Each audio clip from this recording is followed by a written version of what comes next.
ನವ ಸಮಾಜ ನಿರ್ಮಾಣ ವೇದಿಕೆ ರಾಜ್ಯ ಸಮಿತಿ ವತಿಯಿಂದ ಕೆಆರ್ಪುರದಲ್ಲಿ ಸಾಹೇಬ್ ರೆಡ್ಡಿರವರ ನೇತೃತ್ವದಲ್ಲಿ ಸುದ್ದಿಗೋಷ್ಠಿಯನ್ನು ಉದ್ದೇಶಿಸಿ ಮಾತನಾಡಿದ ಸಾಹೇಬ್ ರೆಡ್ಡಿರವರು, ರಾಜ್ಯದ ಮುಖ್ಯಮಂತ್ರಿಗಳಾದ ಸಿದ್ದರಾಮಯ್ಯರವರನ್ನು ಸಿಎಂ ಕುರ್ಚಿಯಿಂದ ಕೆಳಗಿಳಿಸುವ ಬಗ್ಗೆ ಚರ್ಚೆಗಳು ವೇಳೆ ಸಿದ್ದರಾಮಯ್ಯರವರನ್ನು ಮುಖ್ಯಮಂತ್ರಿ ಕುರ್ಚಿಯಿಂದ ಕೆಳಗಿಳಿಸಿದ್ದಲ್ಲಿ ಪರಿಶಿಷ್ಟ ಪಂಗಡದ ಸತೀಶ್ ಜಾರಕಿಹೊಳಿ ಅವರನ್ನು ಮುಖ್ಯಮಂತ್ರಿಯಾಗಿ ಮಾಡಬೇಕು ಮತ್ತು ರಾಜ್ಯ ಸರ್ಕಾರದಲ್ಲಿ ಖಾಲಿ ಇರುವ ಪರಿಶಿಷ್ಟ ಪಂಗಡದ ಸಮುದಾಯದ ನಾಯಕರ ಮಾಜಿ ಸಚಿವರಾದ ಕೆಎನ್ ರಾಜಣ್ಣ, ರಾಯಚೂರು ಗ್ರಾಮೀಣ ವಿಧಾನಸಭಾ ಕ್ಷೇತ್ರದ ಶಾಸಕರಾದ ಬಸವಗೌಡ ದದ್ದಲ್ ಹಾಗೂ ಚಳ್ಳಕೆರೆ ಶಾಸಕರಾದ ಟಿ ರಘುಮೂರ್ತಿರವರನ್ನು ಸಚಿವ ಸಂಪುಟಕ್ಕೆ ತೆಗೆದುಕೊಳ್ಳಬೇಕು.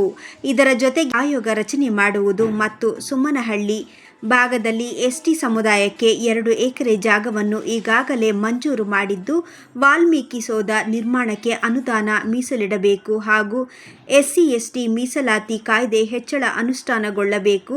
ಈ ಸಂದರ್ಭದಲ್ಲಿ ನಾರಾಯಣಸ್ವಾಮಿ, ರಾಜ್ಯ ಉಪಾಧ್ಯಕ್ಷರು ರಮೇಶ್, ರಾಜ್ಯ ಪ್ರಧಾನ ಕಾರ್ಯದರ್ಶಿ ನಾಗರಾಜ್, ರಾಜ್ಯಾಧ್ಯಕ್ಷರು ಯುವ ಘಟಕ ಅಶ್ವತ್ಥಪ್ಪ, ಮಾಲೂರು ತಾಲೂಕು ಗೌರವಾಧ್ಯಕ್ಷರು ಶಿವು ಕೋಲಾರ, ಜಿಲ್ಲಾಧ್ಯಕ್ಷರು ಮಹಿಳಾ ಘಟಕ ಶ್ರೀಮತಿ ಕವಿತಾ, ರಾಜ್ಯ ಪ್ರಧಾನ ಕಾರ್ಯದರ್ಶಿ ಮಹಾಲಕ್ಷ್ಮಿ, ಕಾರ್ಯದರ್ಶಿ ರೇಖಾ ಚಿತ್ರದುರ್ಗ, ಜಿಲ್ಲಾಧ್ಯಕ್ಷರು ಅಮಿತಾ, ಕೆಆರ್ಪುರಂ ತಾಲೂಕು ಅಧ್ಯಕ್ಷರು ಅನಿತಾ, ಉಪಾಧ್ಯಕ್ಷರು ಕೆಆರ್ಪುರಂ ಶ್ರೀಮತಿ, ಕೆಆರ್ಪುರಂ ಕಾರ್ಯದರ್ಶಿ ಕಲಾ, ಕೆಆರ್ಪುರಂ ಕಾರ್ಯದರ್ಶಿ ಸತ್ಯ, ಕೆಆರ್ಪುರಂ ಸದಸ್ಯರು ರಮ್ಯಾ, ಬೆಂಗಳೂರು ನಗರ ಜಿಲ್ಲಾಧ್ಯಕ್ಷರು ಸೇರಿದಂತೆ ಹಲವು ಮುಖಂಡರು ಪಾಲ್ಗೊಂಡಿದ್ದರು.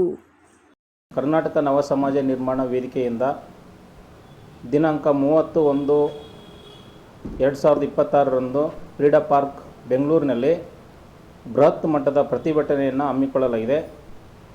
ದಲಿತ ಮುಖ್ಯಮಂತ್ರಿಗಾಗಿ ಮತ್ತು ಪರಿಶಿಷ್ಟ ಪಂಗಡದ 3 ಶಾಸಕರಿಗೆ ಸಚಿವ ಸ್ಥಾನ ಬೇಡಿಕೆ ಇಟ್ಕೊಂಡು ಈ ಒಂದು ಪ್ರತಿಭಟನಾ ಪತ್ರಿಕಾಗೋಷ್ಠಿಗೆ ಆಗಮಿಸಿರ್ತಕ್ಕಂಥ ಮಾಧ್ಯಮ ಮಿತ್ರರಿಗೂ ಸ್ವಾಗತವನ್ನು ಕೋರುತ್ತಾ, ನಮಗೆ ಸ್ವಾತಂತ್ರ್ಯ ಸಿಕ್ಕು 75 ವರ್ಷಗಳಾದ್ರೂ ಸಹ ಸಮಾನತೆ ಅಂತಕ್ಕಂಥ ಪದನೇ ನಮಗೆ ಯಾರಿಗೂ ಸಿಗದೇ ಮರೆಮಾಚ್ತಾ ಇದೆ. ನೋಡಿ, ಸುಮಾರು ಶತಮಾನಗಳಿಂದ ಅವಕಾಶ ವಂಚಿತರಾಗಿದ್ದುಕೊಂಡು ಆಮೇಲೆ ತುಳಿತಕ್ಕೊಳಗಾಗಿರ್ತಕ್ಕಂಥ ನಮ್ಮ ಸಮಾಜಕ್ಕೆ ಇವತ್ತಿಗೂ ಸಹ ನ್ಯಾಯ ಸಿಕ್ಕಿಲ್ಲ. ನಮಗೆ ಬಾಬಾ ಸಾಹೇಬ್ ಅಂಬೇಡ್ಕರ್ ಹೇಳ್ತಾರೆ ಒಂದು ಮಾತು, ನಮಗೆ ಸಮಾನತೆ ಸಿಗಬೇಕಾಗಿದ್ದರೆ ನಮಗೆ ರಾಜಕೀಯ ಎಂಬ ಒಂದು ಅಸ್ತ್ರವನ್ನು ನಮಗೆ ಕೈಗೆ ಸಿಕ್ಕಾಗ ಮಾತ್ರ ನಮಗೆ ಸಮಾನತೆ ಬರುತ್ತೆ, ನಮಗೆ ಸಿಗಬೇಕಾಗಿರ್ತಕ್ಕಂಥ ಸವಲತ್ತುಗಳು ನಮಗೆ ಸಿಗ್ತಾವಂಥ ಮಾತನ್ನು ಡಾಕ್ಟರ್ ಬಾಬಾ ಸಾಹೇಬ್ ಅಂಬೇಡ್ಕರ್ ಹೇಳಿದ್ದಾರೆ. ಆದರೆ ಇವತ್ತಿನ ಕಾಲದಲ್ಲಿ ಎಲ್ಲ ಪಕ್ಷಗಳು ನಮಗೆ ಅನ್ಯಾಯ ಮಾಡಿಕೊಂಡು ಬಂದಿದೆ. BJP ಆಗಿರ್ಬೋದು, ಕಾಂಗ್ರೆಸ್ ಸರ್ಕಾರ ಆಗಿರ್ಬೋದು, JDS ಆಗಿರ್ಬೋದು, ಇನ್ನೂ ಅನೇಕ ಯಾವುದೇ ಸರ್ಕಾರ ಬಂದರೂ ಸಹ SC/STದವರಿಗೆ ಅನ್ಯಾಯ ಮಾಡ್ಕೊತ ಬಂದಿದೆ. ಆದರೆ ನಮಗೆ ಹಿಂದೆ ಇರ್ತಕ್ಕಂಥ BJP ಸರ್ಕಾರದಲ್ಲಿ ಅನ್ಯಾಯ ಮಾಡಿತ್ತು ಅಂತ ಅಂದ್ಕೊಂಡ್ಬಿಟ್ಟು ಅಲ್ಲಿರ್ತಕ್ಕಂಥ ಎಲ್ಲ ಶಾಸಕರನ್ನು, ಮೀಸಲಾತಿಯ ಕ್ಷೇತ್ರ ಏನಿದೆಯಲ್ಲ ಅಲ್ಲಿರ್ತಕ್ಕಂಥ ಎಲ್ಲ ಶಾಸಕರನ್ನು ಸೋಲಿಸಿ ನಾವು ಕಾಂಗ್ರೆಸ್ ಶಾಸಕರನ್ನು ಗೆಲ್ಲಿಸಿಕೊಟ್ಟಿವಿ. ಯಾಕೆಂತಂದರೆ ಅಲ್ಲಿ ಆಗಿರ್ತಕ್ಕಂಥ ಅನ್ಯಾಯ ಆದರೂ ಇವರು ಸರಿಪಡಿಸ್ತಾರೆ ಅಂತ ಒಂದು ದೃಷ್ಟಿಯಿಂದ ಎಲ್ಲ ಶಾಸಕರನ್ನು ನಾವು ಗೆಲ್ಲಿಸಿದ್ವಿ. ಆದರೆ ಇಲ್ಲಿ ಆಗಿರ್ತಕ್ಕಂಥದ್ದು ಏನಾಯಿತು, ಇಲ್ಲಿನೂ ಸಹ ನಮಗೆ ನ್ಯಾಯನೇ ಸಿಗಲಿಲ್ಲ, ಅನ್ಯಾಯ ಮಾಡ್ತಾ ಇದ್ದಾರೆ, ಎಲ್ಲರೂ ತುಳಿತಕ್ಕಂಥ ಕೆಲಸವನ್ನು ಮಾಡ್ತಾ ಇದ್ದಾರೆ. ನೋಡಿ, ಯಾರೋ ನಮ್ಮ ವಾಲ್ಮೀಕಿ ಸಮಾಜದ ಹಿರಿಯ ಮುಖಂಡರಾಗಿರ್ತಕ್ಕಂಥ ರಾಜಣ್ಣ ಅವ್ರನ್ನ ಏನು ಮಾಡಿದರು, ಯಾಕೆ ಸತ್ಯ ಹೇಳ್ಬಾರ್ದಾ, ಅನ್ಯಾಯವನ್ನು ಖಂಡಿಸ್ಬಾರ್ದಾ?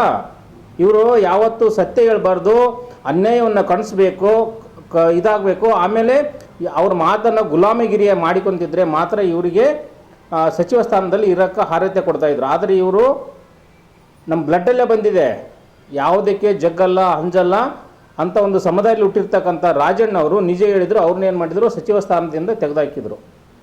ಮಾನ್ಯ ಶ್ರೀ ನಾಗೇಂದ್ರ ಅವ್ರನ್ನ ಏನು ಮಾಡಿದರು, ಅವ್ರನ್ನೂ ಸಹ ತುಳಿದಾಗಿಬಿಟ್ರು, ಮೇಲೆ ಎದ್ದೇಳಕ್ಕಾಗ್ತಾ ಇಲ್ಲ. ಆದರೆ ನಮ್ಮ ತುಳಿತಕ್ಕೊಳಗಾಗಿರ್ತಕ್ಕಂಥ ಸಮಾಜಕ್ಕೆ ಅನ್ಯಾಯ ಮಾಡ್ತಾ ಇದ್ದಾರೆ. ಈಗ ಆ ಒಂದು ಪರಿಶಿಷ್ಟ ವರ್ಗಗಳ ಕಲ್ಯಾಣ ಇಲಾಖೆಯ ಸಚಿವ ಸ್ಥಾನವನ್ನು ತೆಗೆದಿರ್ತಕ್ಕಂಥದ್ದು ಆಗಿರ್ಬೋದು, ಮತ್ತು ರಾಜಣ್ಣವ್ರನ್ನ ತೆಗೆದಿರ್ತಕ್ಕಂಥ ಆಗಿರ್ಬೋದು. ಈಗ ನಮ್ಮ ಸಮಾಜದಲ್ಲಿ ಇರ್ತಕ್ಕಂಥವರು ಒಬ್ಬರೇ ಮಂತ್ರಿ, ಯಾರು, ಸತೀಶ್ ಜಾರಕಿಹೊಳಿ ಅವರು. ನಮ್ಮ ಬೇಡಿಕೆ ಏನಂತಂದರೆ, ನಮಗೆ ನ್ಯಾಯ ಸಿಗಬೇಕಾಗಿತ್ತು ಅಂತಂದರೆ, ನಮಗೆ ಅನ್ಯಾಯ ಆಗಿದೆಯಲ್ಲ ಅದು ಸರಿ ಆಗಬೇಕಂತಂದರೆ ದಲಿತ ಮುಖ್ಯಮಂತ್ರಿ ಸ್ಥಾನವನ್ನು ದಲಿತರಿಗೆ ಕೊಡಬೇಕು. ಯಾಕೆಂತಂದರೆ ನಾವು ಯಾಕೆ ಕೇಳ್ತಾ ಇದ್ದೀವಿ ಅಂತಂದರೆ, ಈಗ ಸಿದ್ದರಾಮಯ್ಯ ಅವ್ರನ್ನೂ ಮುಖ್ಯಮಂತ್ರಿ ಬದಲಾವಣೆ ಆಗ್ತಾ ಇದೆ ಅಂತಂದ್ಬಿಟ್ಟು ಎಲ್ಲರಿಗೂ ಗೊತ್ತಿರ್ತಕ್ಕಂಥ ವಿಷಯ. ಆ ವಿಷಯದ ಆಧಾರದ ಮೇಲೆ ನಾವು ನಮ್ಮ ದಲಿತ ಸಮುದಾಯಕ್ಕೆ ಅದೃಷ್ಟ ಪಂಗಡದ ಶಾಸಕರಾಗಿರ್ತಕ್ಕಂಥ ಸನ್ಮಾನ್ಯ ಶ್ರೀ ಸತೀಶ್ ಜಾರಕಿಹೊಳಿ ಅವ್ರನ್ನ ಮುಖ್ಯಮಂತ್ರಿಯನ್ನಾಗಿ ಮಾಡಬೇಕು. ಇಲ್ಲದೇ ಇದ್ದರೆ ಮಹದೇವಪ್ಪ ಅವ್ರನ್ನಾದರೂ ಮಾಡಿ, ಇಲ್ಲ ಜಿ ಪರಮೇಶ್ವರ್ ಅವ್ರನ್ನ ಆದರೂ ಮಾಡಿ, ಇಲ್ಲ ಕೆ ಎಚ್ ಮುನಿಯಪ್ಪ ಅವ್ರನ್ನಾದರೂ ಮಾಡಿದ್ರೂ ಸಹ ನಮಗೆ ಯಾವುದೇ ರೀತಿ ಅಸಮಾಧಾನ ಇಲ್ಲ.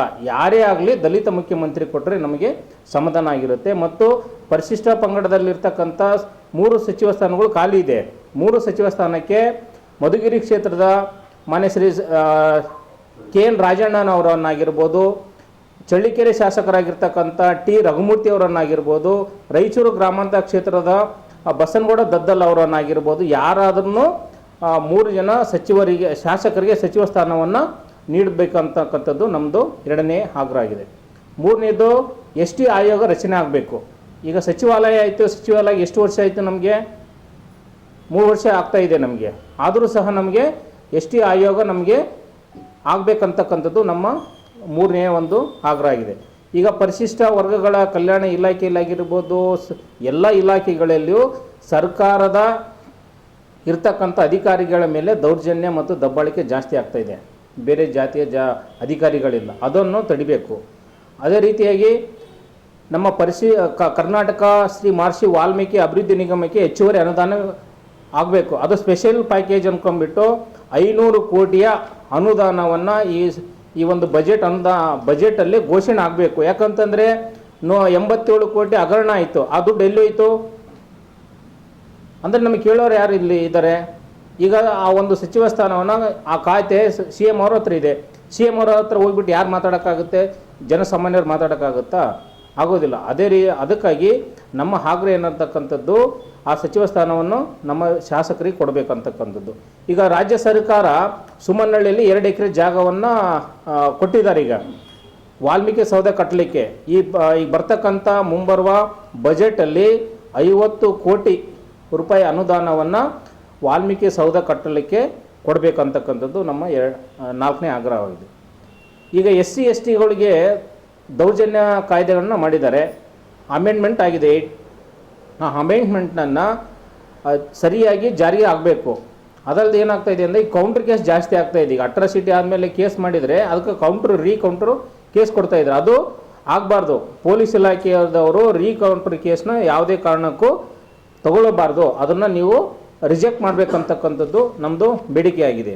ಅದೇ ರೀತಿಯಾಗಿ ಏನಾಗ್ತಾ ಇದೆ ಅಂತಂದರೆ SC ST ನಕಲಿ ಜಾತಿ ಪ್ರಮಾಣ ಪತ್ರದ ಹಾವಳಿ ತುಂಬ ಜಾಸ್ತಿ ಆಗ್ತಾ ಇದೆ. ನಕಲಿ ಜಾತಿ ಪ್ರಮಾಣ ಪತ್ರ ತೆಗೆದುಕೊಂಡವರ ವಿರುದ್ಧ ಮತ್ತು ಕೊಟ್ಟವರ ವಿರುದ್ಧ ಉಗ್ರವಾಗಿ ಶಿಕ್ಷೆ ಆಗಬೇಕು ಅಂತಕ್ಕಂಥದ್ದು ಮತ್ತು 4F ಅಂತಕ್ಕಂಥ ಒಂದು ಕಾಯ್ದೆಯನ್ನು ರಾಜ್ಯ ಸರ್ಕಾರದವರು ಜಾರಿಗೊಳಿಸಬೇಕು. ಈಗಾಗಲೇ ಒಂದು ಆರ್ಡರ್ ಮಾಡಿದ್ದಾರೆ ನಮ್ಮ ಕಾರ್ಯದರ್ಶಿಗಳು. ಕೊಟ್ಟವರು ಮತ್ತು ತೆಗೆದುಕೊಂಡವರ ವಿರುದ್ಧ ಕಠಿಣವಾಗಿರ್ತಕ್ಕಂಥ ಶಿಕ್ಷೆ ಆಗಬೇಕಂತಕ್ಕಂಥದ್ದು DC ಅವರಿಗೆ, ಎಲ್ಲ ಜಿಲ್ಲಾಧಿಕಾರಿಗಳಿಗೆ ಪತ್ರದ ಮೂಲಕ ಹೇಳಿದರೆ ಅದು ಉಗ್ರವಾಗಿ ಜಾರಿ ಆಗಬೇಕು ಅಂತಕ್ಕಂಥದ್ದು ಅದು ಒಂದು ಸಹ ಬೇಡಿಕೆಯಾಗಿದೆ ಸರ್. ಅದಾದ ನಂತರ ಈಗ SC STದವರಿಗೆ, ವಸತಿಹೀನರಿಗೆ, ವಸತಿ ಇಲ್ದಾರದಕ್ಕಂಥವ್ರಿಗೆ ಜಾಗ ಕೊಡ್ತಕ್ಕಂಥದ್ದಾಗಿರ್ಬೋದು ಮತ್ತು ಮನೆಗಳನ್ನು ಕೊಡ್ತಕ್ಕಂಥದ್ದು ಸರ್ಕಾರದವರು ಈ ಕೂಡಲೇ ಮಾಡಬೇಕು. ನಮಗೆ ಸ್ಲಮ್ ಬೋರ್ಡು ಯಾಕೆ SC STದವ್ರು ಬರೀ ಸ್ಲಮ್ ಬೋರ್ಡಲ್ಲಿ ಇರಬೇಕಾ? BDAದಲ್ಲಿ ಯಾಕೆ ಇರಬಾರ್ದು? ಚೆನ್ನಾಗಿರ್ತಕ್ಕಂಥ ಸುಸಜ್ಜಿತವಾಗಿರ್ತಕ್ಕಂಥ ಕಟ್ಟಡಗಳನ್ನು ಕಟ್ಟಿ ಪರಿಶಿಷ್ಟ ಜಾತಿ ಪರಿಶಿಷ್ಟ ಪಂಗಡದ ಎಲ್ಲರಿಗೂ ಹಂಚಿಕೆ ಮಾಡಬೇಕಂತಕ್ಕಂಥದ್ದು ನಮ್ಮ ಆಗ್ರಹ ಆಗಿದೆ ಸರ್. ನಮಗೆ ಈಗ 30ನೇ ತಾರೀಕು ನಮ್ಮದು ಫ್ರೀಡಮ್ ಪಾರ್ಕಲ್ಲಿ ಬೃಹತ್ ಮಟ್ಟದ ಹೋರಾಟವನ್ನು ಹಮ್ಮಿಕೊಂಡಿದ್ದೀವಿ. ಈಗ ರಾಜ್ಯದ ಎಲ್ಲ ಜಿಲ್ಲೆಗಳಿಂದನೂ ಸಹ ನಮ್ಮ ಪದಾಧಿಕಾರಿಗಳು ಬರ್ತಾ ಇದ್ದಾರೆ. ಈ ಎಲ್ಲ ಬೇಡಿಕೆಗಳು ಏನಾದರೂ ಸರ್ಕಾರದವರು ಈಡೇರಿಸಿಲ್ಲ ಅಂತಂದರೆ ಮುಂದಿನ ದಿನಗಳಲ್ಲಿ ಉಗ್ರವಾಗಿರ್ತಕ್ಕಂಥ ಹೋರಾಟವನ್ನು ಹಮ್ಮಿಕೊಳ್ತೀವಿ ಮತ್ತು CM ಅವರ ಮನೆಗೆ ಮುತ್ತಿಗೆ ಆಗ್ತಕ್ಕಂಥ ಕಾರ್ಯಕ್ರಮಗಳನ್ನು ಈ ದಿನಗಳಲ್ಲಿ ನಾವು ರೂಪಿಸ್ತೀವಿ ಸರ್. ನಾವು ಒಂದು ಹಂತದಲ್ಲಿ ನಿಂಪಾಡನೇ ಇದ್ದಾರೆ, ಅಂದರೆ ಎಲ್ಲ ತುಳಿತಕ ಜಾತಿಗಳನ್ನು ಅವರು ಇದು ಮಾಡ್ತಾರೆ. ಇದು ಯಾವ ರೀತಿ ಪರಿಣಾಮ ಬೀರುತ್ತೆ? ಈಗ ಎಲ್ಲಿದ್ದಾರೆ ಸರ್ ಅವರು? ನಾನು ದಲಿತರ ಪರ, ಹಿಂದುಳಿದ ಪರ ಅಂತ ಹೇಳ್ತಾರೆ. ಈಗ SCP TSP ಅನುದಾನ ಬಂತು, ಹೆಚ್ಚು ಅನುದಾನ ಕೊಟ್ಟಿರ್ತಕ್ಕಂಥವ್ರು ಸನ್ಮಾನ್ಯ ಶ್ರೀ ಸಿದ್ದರಾಮಯ್ಯ ಅವರು. ಅದನ್ನು ಕೊಟ್ಟಂಗೆ ಮಾಡಿಬಿಟ್ಟು ತಗೊಳ್ಳಾರ್ದಂಗೆ ನೋಡ್ಕೊತಕ್ಕಂಥ ಕೆಲಸವನ್ನು ಅವರೇ ಮಾಡ್ತಾಯಿದ್ರು. ಅತಿ ಹೆಚ್ಚು ಹಿಂದಕ್ಕೆ ತೆಗೆದುಕೊಂಡಿರೋದು ಯಾರು? ಅವರೇ ಅಲ್ವಾ? ಅಂದರೆ ಏನು ಇದರ ಅರ್ಥ? ಯಾರು ಪರ ಇವರು? ಈಗ ನೋಡಿ, ಸುಳ್ಳು ಜಾತಿ ನಕಲಿ ಪ್ರಮಾಣ ಪತ್ರ ಎಷ್ಟು ನಡೀತಾ ಇದೆ, ಅದನ್ನು ತಡೆಗಟ್ಟಕ್ಕಾಗ್ತಾ ಇಲ್ವೋ ಇವ್ರಿಗೆ? ಈಗ ನೋಡಿ, ಬಲಿಷ್ಠ ಜಾತಿಗಳನ್ನು ST ಸಮುದಾಯದವ್ರಿಗೆ ಸೇರಿಸ್ಬೇಕನ್ನೋದು ಒಂದು ಆಗ್ರಹ ಇದೆ. ಆದರೆ ಕೇಂದ್ರ ಸರ್ಕಾರದವರು ಅದರ ತಿರಸ್ಕಾರ ಮಾಡಿಬಿಟ್ಟು ವಾಪಸ್ ಕಳಿಸಿದಾರಲ್ಲ, ಮತ್ತೆ ಇವ್ರು ಯಾಕೆ ಮತ್ತೆ ಕೇಂದ್ರಕ್ಕೆ ಕಳಿಸ್ತಾ ಇದ್ದಾರೆ? ಇವರು ಹುನ್ನಾರಾದ್ರೇನು? ಬಲಿಷ್ಠ ಜಾತಿಯವ್ರನ್ನ ನಮ್ಮ ಸಮುದಾಯ ತಂದುಬಿಟ್ಟು ಸೇರಿಸ್ಬೇಕಂದ್ರೆ ಓಕೆ, ಸರಿ, ನಾವು ಅದಕ್ಕೆ ಅಗ್ರಿ ಇದ್ದೀವಿ. ಆದರೆ ಅವ್ರು ಬರಬೇಕಾದ್ರೆ ಅವರಲ್ಲಿರ್ತಕ್ಕಂಥ ಎಷ್ಟು ಪ್ರಮಾಣದ ಮೀಸಲಾತಿ ಇದೆಯೋ ಅದನ್ನು ವಾಪಸ್ ತರಲಿ ನಮಗೆ. ಅದ್ರ ಜೊತೆಗೆ ಅವರು ಅದನ್ನು ತಂದುಬಿಟ್ರೆ ಅಲ್ಲಿ ನಮಗೆ ಯಾರಿಗೂ ಅನ್ಯಾಯ ಆಗಲ್ಲ. ಈಗ ಇರ್ತಕ್ಕಂಥದ್ದು 7% ಇದೆ. 7% ಎಲ್ಲರೂ ನಮ್ಮ ಎಷ್ಟಿಗೆ ಸೇರಿಸಿ ಅಂತ ಅಂದರೆ ನಾವಿಲ್ಲಿ ಹೋಗಬೇಕು? ಇಲ್ಲಿರ್ತಕ್ಕಂಥವ್ರು ಹೌದೌದು ಸರ್. ಇವಾಗ ನಾವು ಸಾಂಕೇತಿಕವಾಗಿ ಮೊದಲನೇದಾಗಿ ಫ್ರೀಡಮ್ ಪಾರ್ಕಲ್ಲಿ ನಾವು ಮಾಡ್ತಾ ಇದ್ದೀವಿ. ಇನ್ನು ಮುಂದೆ ಏನಾದರೂ ಸರ್ಕಾರ ಎಚ್ಚೆತ್ತುಕೊಳ್ಳದೇ ಇದ್ದರೆ ರಾಜ್ಯದ ಪ್ರತಿ ಜಿಲ್ಲೆಗಳಲ್ಲಿಯೂ ಸಹ ನಾವು ಹೋರಾಟವನ್ನು ಮಾಡುತ್ತಾ ಕೊನೆಯದಾಗಿ CM ಅವರ ಮನೆಗೆ ಮುತ್ತಿಗೆ ಹಾಕ್ತಕ್ಕಂಥ ಕೆಲಸವನ್ನು ನಾವೆಲ್ಲರೂ ಮಾಡ್ತೀವಿ ಸರ್. ನಮಗೆ ಎಲ್ಲ ದಲಿತ ಪರ ಮುಖಂಡರು, ಹೋರಾಟಗಾರರು, ಚಿಂತಕರು, ಆಮೇಲೆ ಕಲಾವಿದರು ಎಲ್ಲರೂ ನಮಗೆ ಈ ಒಂದು ಹೋರಾಟದಲ್ಲಿ ಭಾಗವಹಿಸ್ತಾ ಇದ್ದಾರೆ ಸರ್. ಕರ್ನಾಟಕ ನವ ಸಮಾಜ ನಿರ್ಮಾಣ ವೇದಿಕೆ ಸಂಘಟನೆಯ ನಾರಾಯಣಸ್ವಾಮಿ ಅಂತ ರಾಜ್ಯ ಉಪಾಧ್ಯಕ್ಷರಾಗಿ ನಾವು ನಿಮ್ಮ ಮುಂದೆ ಒಂದೆರಡು ಮಾತು ಹಂಚ್ಕೊಳ್ಳೋಕೆ ಇಷ್ಟಪಡ್ತಾ ಇದ್ದೀನಿ. ಏನು ಸುಮಾರು ವರ್ಷಗಳಿಂದ SC ST ಜನಗಣನವನ್ನು ತುಳ್ಕೊಂಡೇ ಬರ್ತಾಯಿದೆ ಸರ್ಕಾರಗಳು. ಹಾಗಾಗಿ ನಮ್ಮ ಒಂದು ಬೇಡಿಕೆ ದಲಿತರನ್ನು CM ಮಾಡಬೇಕಂತೇಳಿ, ಮತ್ತು ಸಚಿವ ಸ್ಥಾನದಿಂದ ಬಿಟ್ಟಿರ್ತಕ್ಕಂಥ 3 ಸ್ಥಾನಗಳನ್ನ ತುಂಬಿಸಿ ಈ ವಾಲ್ಮೀಕಿ ಜನಾಂಗದ ಸಮುದಾಯಕ್ಕೆ ನ್ಯಾಯ ಕೊಡಿಸ್ಬೇಕಂತೇಳಿ ನಮ್ಮ ಒಂದು ಹೋರಾಟ. ನಮಸ್ತೆ, ನನ್ನ ಹೆಸರು ಕವಿತಾ ರಮೇಶ್ ಅಂತೇಳಿ. ನಾನು ಈ ಸಂಘಟನೆ ಕರ್ನಾಟಕ ನವ ಸಮಾಜ ನಿರ್ಮಾಣ ವೇದಿಕೆಯ ಮಹಿಳಾ ಘಟಕದ ರಾಜ್ಯ ಪ್ರಧಾನ ಕಾರ್ಯದರ್ಶಿ. ನಮ್ಮ ಅಧ್ಯಕ್ಷರು ಸಾಹೇಬ್ ರೆಡ್ಡಿ ಅವರು ಸರ್ ಹೇಳಿದಾಗೇ ನಾವು ಮಹಿಳೆಯರ ಮೇಲೆ ಹೆಚ್ಚಿನದಾಗಿ ದೌರ್ಜನ್ಯಗಳು ಆಗ್ತಾಯಿದೆ. ಅದು ST SC ಸಮುದಾಯದವರ ಮೇಲೇ ತುಂಬ ದೌರ್ಜನ್ಯಗಳು ಆಗ್ತಾಯಿದೆ. ಅದನ್ನು ತಡೆಗಟ್ಟಬೇಕು ಅಂತೇಳಿ ನನ್ನ ಮನವಿ. ಹಾಗೆಯೇ ನಮ್ಮ ದಲಿತರ ಮೇಲೆ ದಲಿತರು ಬೆಳಿಬೇಕು, ಮುಂದೆ ಬರಬೇಕು ಅಂತೇಳ್ಬಿಟ್ಟು ನಮ್ಮ ಹೋರಾಟ. ಹಾಗೆ ನಮ್ಮ ದಲಿತರಿಗೆ ಇದುವರೆಗೂ ನಮ್ಮ ರಾಜ್ಯದಲ್ಲಿ ಅವ್ರಿಗೆ ಅವಕಾಶ ಸಿಕ್ಕೇ ಇಲ್ಲ. ಹಾಗಾಗಿ ನಮ್ಮ ದಲಿತರು ಬರಬೇಕು, ಒಬ್ಬರು CM ಆಗಿರಬೇಕು, ಇಲ್ಲ ಸಚಿವ ಸ್ಥಾನನಾದರೂ ಅವ್ರಿಗೆ ದೊರಕಬೇಕು ಅಂತೇಳಿ ನಾವು ಒಂದು ಹೋರಾಟ ಮಾಡ್ತಾಯಿದ್ದೀವಿ.